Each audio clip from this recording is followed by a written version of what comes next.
Viewers అందరికి నమస్తే. నేను మీ పిట్టల రవి. పార్లమెంట్ లో నియోజకవర్గాల పెంపు డీలిమిటేషన్ బిల్ అనేది ఇప్పుడు పెద్ద చర్చగా మారింది. ఈ రోజు ఓటింగ్ కూడా జరగబోతా ఉంది. దీని మీద దక్షిణాది సంబంధించిన రాష్ట్రాల సీఎంలు, ప్రధాన ప్రతిపక్ష పార్టీలు అభ్యంతరం వ్యక్తం చేస్తా ఉంటే, బీజేపీకి సంబంధించిన మన దేశ ప్రధాని నరేంద్ర మోడీ, తర్వాత బిల్లును ప్రవేశపెట్టిన కేంద్ర హోంశాఖ మినిస్టర్ అమిత్ షా దీన్ని సమర్థిస్తూ దక్షిణాదికి ఎట్లాంటి అన్యాయం జరగదని వాళ్ళు భరోసా ఇస్తా ఉన్నారు. అంతేకాదు, ఈ సౌత్ రాష్ట్రాలకు సంబంధించిన బీజేపీ లీడర్లు, సెంట్రల్ మినిస్టర్లు కూడా ఈ బిల్లుకి సపోర్ట్ చేస్తా ఉన్నారు. తెలంగాణ నుండి కేంద్ర మంత్రి కిషన్ రెడ్డి గాని, తర్వాత కర్ణాటక బీజేపీ ఎంపీ తేజస్వి, తర్వాత అంటే ఎన్డీఏకి మిత్రపక్షాలైన టీడీపీ ఆంధ్రప్రదేశ్ నుండి, తర్వాత అక్కడున్న జనసేన సపోర్ట్ చేస్తుంది, అక్కడ ప్రతిపక్షం వైఎస్ఆర్సీపీ సపోర్ట్ చేస్తా ఉంది, తమిళనాడులో ఏఐడిఎంకి సపోర్ట్ చేస్తా ఉంది. అంటే దక్షిణాది రాష్ట్రాల్లో ఉన్న బీజేపీ మిత్రపక్షాలేమో ఈ డీలిమిటేషన్ కి అనుకూలంగా వ్యవహరిస్తా ఉంటే, ప్రతిపక్షాలు ప్రధానంగా కాంగ్రెస్, లెఫ్ట్, సిపిఎం, సిపిఐ, తర్వాత డిఎంకే, మిగతా తృణమూల్ కాంగ్రెస్ కొన్ని పార్టీలు దీన్ని అపోజ్ చేస్తా ఉన్నాయి. అసలు ఈ బిల్లు పార్లమెంట్ లో చర్చ జరుగుతున్న సందర్భంగా కొన్ని అంశాలు మనం మాట్లాడుకోవాలి. ప్రధానమైన అంశం ఏంటి అన్నప్పుడు, హోమ్ మినిస్టర్ ప్రపోజ్ చేసిన బిల్లులో ఇప్పటిదాకా ఏం చెప్తూ వచ్చారంటే, జనాభా ప్రతిపాదికన చేస్తే దక్షిణాదికి అన్యాయం జరిగిందని అభిప్రాయాలు ఉన్నాయి కాబట్టి మేము 50% సీట్లు పెంచి ఈ డీలిమిటేషన్ ప్రక్రియను ముందు తీసుకుపోతామని బీజేపీ ప్రకటిస్తూ వచ్చింది కేంద్ర ప్రభుత్వం. కానీ నిన్న బిల్లు పెట్టిన తర్వాత అర్థమైందంటే బీజేపీ యొక్క కుట్ర ఏంటనేది స్పష్టంగా అర్థమైంది. అమిత్ షా ప్రవేశపెట్టిన బిల్లులో ఎక్కడా కూడా 50% పెంచుతాం అనేది ఎక్కడా లేదు మాట. ఆ బిల్లులో ఏముంది, జనాభా ఆధారంగానే సీట్ల పెరుగుదల ఉంటదని పెట్టారు. ఈ బిల్లు ఆమోదం పొందిన తర్వాత రేపు డీలిమిటేషన్ కమిటీ ఏర్పాటు చేస్తే ఆ కమిటీ 50% అందరికి వచ్చే రకంగా న్యాయం చేస్తుందని చెప్తున్నారు. ఎక్కడ ఉంటది కమిటీకి అధికారం? కాబట్టి జనాభా ప్రతిపాదక బిల్లులు ఉన్నప్పుడు అనివార్యంగా ఒకసారి పార్లమెంట్ లో బిల్లు ఆమోదం పొందితే రేపు అది ఖచ్చితంగా ఉత్తరాది ఆధిపత్యానికి దారితీసే అవకాశం ఉంది. అమిత్ షా గారు పార్లమెంట్ లో మాట్లాడుతూ ఎక్కడ అన్యాయం జరగదు, శాతాలు కరెక్ట్ గా ఉంటే దక్షిణాది శాతం ఎక్కడ ప్రాతినిధ్యం తగ్గదని చెప్తున్నారు. దానికి ఒక ఉదాహరణ కొడతాం ఇప్పుడు అమిత్ షా రిప్రజెంట్ చేసిన దాంట్లో ఇగో ఈ మ్యాప్ నే అక్కడ పార్లమెంట్ లో ప్రవేశపెట్టడం జరిగింది. ఆయన చెప్పే దాని ప్రకారం ఏంటంటే, కర్ణాటకకి ఇప్పుడు 28 సీట్లు ఉన్నాయి. ఇప్పుడున్న 543లో వాళ్ళ పర్సెంటేజ్, సీట్స్ ఆఫ్ పర్సెంటేజ్ ఎంత అంటే 5.15%. ఇప్పుడు 50% ఇంక్రీజ్ అయితే 42 సీట్ల పెరిగింది. అప్పుడు 816 పార్లమెంట్ లో కర్ణాటక శాతం 5.14%, అంటే జస్ట్ 1.1% కూడా తగ్గదు అనేది ఆయన కాన్సెప్ట్. తర్వాత ఆంధ్రప్రదేశ్ కి 25 సీట్లు ఉన్నాయి, 4.60% రిప్రజెంటేషన్ ఉంది. ఇప్పుడు పెరిగింది 38 సీట్లకు పెరిగింది, ఇప్పుడు 4.65% పెరుగుతుంది. తెలంగాణకి 17 సీట్లు ఉన్నాయి, ఇప్పుడు రిప్రజెంటేషన్ 3.13% ఉంది, అది 26 సీట్లకు పెరుగుతాయి. 50% అంటే 3.18% పెరుగుతుంది. తమిళనాడు 39 సీట్లు ఉన్నాయి, 7.18% రిప్రజెంటేషన్ ఉంది. 50% ఇంక్రీజ్ చేస్తే 59 సీట్లు పెరుగుతాయి, 7.23% రిప్రజెంటేషన్ ఉంటుంది. కేరళకు సంబంధించి 20 సీట్లు ఉన్నాయి, 3.68% రిప్రజెంటేషన్ ఉంది, ఇది 30 సీట్లకు పెరుగుతాయి. అంటే 50% వేస్తే 30 సీట్లకు పెరుగుతాయి, 3.67% ఉంటది. మొత్తంగా సౌత్ లో 129 సీట్లు ఉన్నాయి, 50% పెంచితే 195 అవుతాయి. ఇప్పుడు ప్రస్తుతం 23.76% రిప్రజెంటేషన్ ఉంది.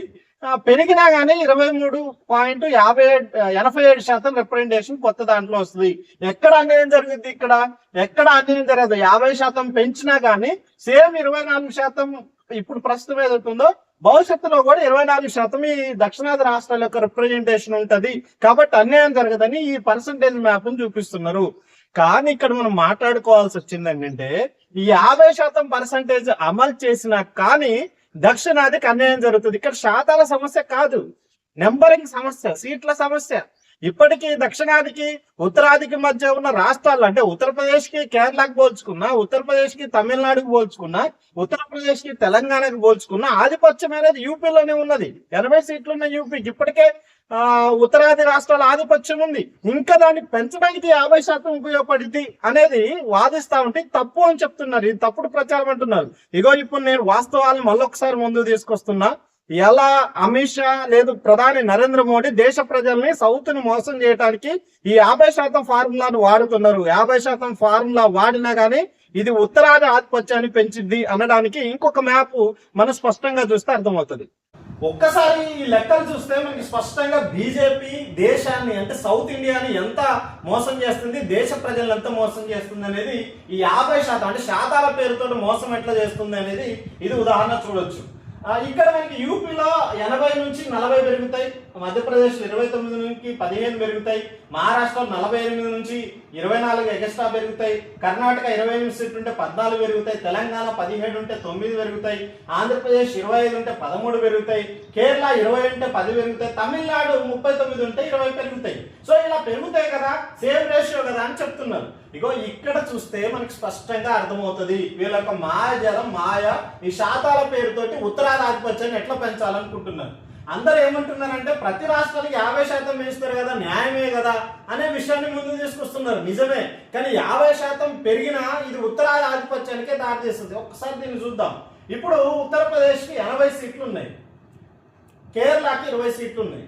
ఈ రెండింటి మధ్య ఉన్న గ్యాప్ ఎంత, ఈ రెండింటి మధ్య ఉన్న గ్యాప్ ఎంత అని చూసినప్పుడు 60 సీట్లు గ్యాప్ ఉన్నాయి ఉత్తరప్రదేశ్ కి కేరళకి. దీంట్లో 50% ఇంక్రీజ్ జరిగితే ఏం జరిగింది, ఉత్తరప్రదేశ్ కి 50% సీట్ పెరిగితే 120 సీట్లు అవుతాయి, అంటే 40 సీట్లు పెరుగుతాయి. అదే కేరళకి 50% పెరిగితే 10 సీట్లు పెరిగి 30 సీట్లే అవుతాయి. ఇప్పుడు ఇక్కడేమో ప్రస్తుతం ఈ రెండింటి మధ్య 60 సీట్లు తేడా ఉంటే ఈ 50% పెంచితే ఉత్తరప్రదేశ్ కి కేరళకి మధ్య యొక్క సంఖ్యలో ఎంత తేడా వస్తుంది, 120, 30. అంటే దీని మధ్య ఎంత తేడా వస్తుంది అని చూసినప్పుడు 90 సీట్ల తేడా వస్తుంది. 90 సీట్ల తేడా వస్తుంది. ఇక్కడ 60 సీట్లు తేడా ఉన్న ఉత్తరప్రదేశ్ కేరళ కాస్త రేపు 50% ఇంక్రీజ్ అయినా కానీ 120 నుంచి 30 తీసేస్తే 90, అంటే 90% ఆధిపత్యం, అంటే 30 సీట్లు ఎగస్ట్రా ఇంకా ఇప్పుడున్న దానికి కంటే ఉత్తరప్రదేశ్ ఆధిపత్యం సంపాదిస్తే సీట్లలో లేదు. ఏ రాష్ట్రానికి మధ్య ఆధిపత్యం మనం పోల్చి చూసినట్లే అర్థమవుతుంది.